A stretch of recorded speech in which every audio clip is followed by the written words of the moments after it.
তারা বাংলাদেশের যে নারী নির্যাতন মানবাধিকার লঙ্ঘন এগুলো নিয়ে তারা কাজ করছেন।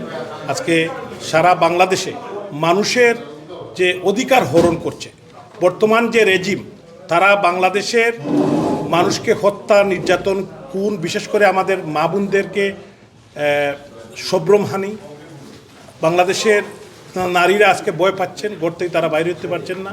তো এই কারণেই তারা কিন্তু এই যে আজকের সেমিনার করছেন, এই সেমিনারে এসে আমরা অত্যন্ত অভিভূত যে মানুষ তার নিজস্ব বয়স প্রবাসে বসেও তারা তুলে ধরছেন এবং কথা বলছেন। সাংবাদিক বন্ধুরা এখানে উপস্থিত হয়েছেন।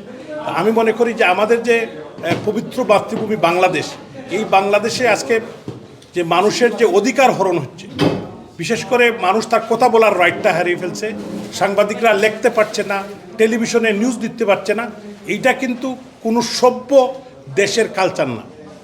ডক্টর ইউনূস উনি নোবেল লরিয়েট দাবি করেন, উনি নোবেল পুরস্কারও পেয়েছেন, কিন্তু উনার মতো একজন নির্লজ্জ ব্যক্তি যেভাবে মানুষের মুখ উনি বন্ধ করছেন, এটা কিন্তু প্রকাশ্যে যারা উনার পক্ষের লোক তারাও কিন্তু বলতে শুরু করেছেন যে আজকে এই অবস্থা তো আমরা দেখতে চাই না, বাংলাদেশকে আমরা এরকম দেখতে চাই না। বাংলাদেশ একটি সভ্য, সুশৃঙ্খল, গণতান্ত্রিক রাষ্ট্র ছিল। আজকে এই দেশের এই পরিস্থিতি আমরা কেউ দেখতে চাই না।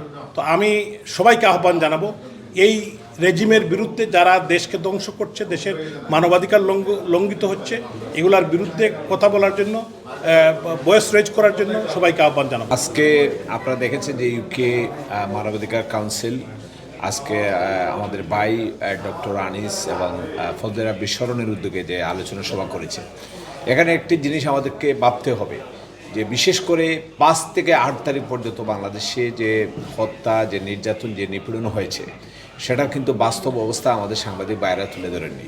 এবং এখনও বাংলাদেশে যে প্রতিনিয়ত গ্রাম থেকে গ্রামান্তরে, প্রতিটি শহরে, প্রত্যেক প্রান্তরে আমাদের ছোট্ট শিশু থেকে সকল নারীরা দর্শিত, অনেক নারীরা দর্শিত হচ্ছে।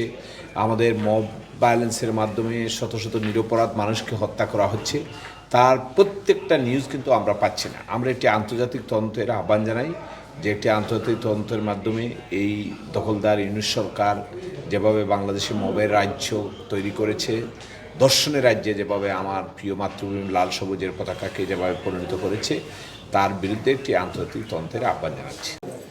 আজকে বিশ্বের মধ্যে বাংলাদেশেই সবচেয়ে বেশি মানবাধিকার লঙ্ঘন হচ্ছে এবং সবচেয়ে বেশি নির্যাতিত হচ্ছে আমাদের মা বোনেরা।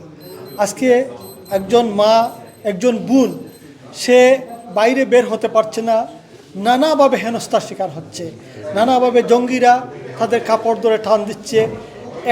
একজন মহিলা আগে যেভাবে সে স্বাধীনভাবে তার কর্মক্ষেত্রে যেতে পারত, আগে যেভাবে সে নিজেকে একজন স্বাধীন মানুষ মনে করত, এই জঙ্গি ইউনূস সরকারের অধীনে বাংলাদেশের নারী এবং শিশুরা নানাভাবে নির্যাতন, নিপীড়নের শিকার হচ্ছে।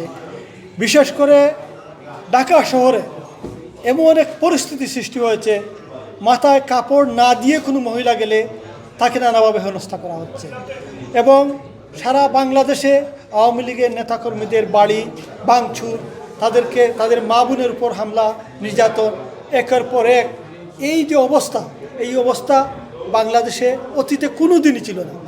71-এর সময় যেভাবে মানুষ চরম নিরাপত্তাহীন বোধ করত, ঠিক একই অবস্থা হয়েছে এই ইউনূস মব সরকারের আমলে।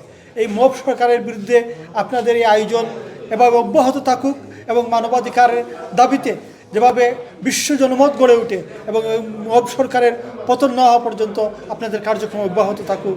বাংলাদেশ মানবাধিকার কাউন্সিল ও ভয়েস ফর হিউম্যান রাইটস কর্তৃক আজকে আয়োজিত বাংলাদেশের বর্তমান পরিস্থিতি প্রেক্ষাপটের উপরে আজকের এই প্রতিবাদ সভা ছিল। আপনারা কিছুক্ষণ আগে দেখেছেন।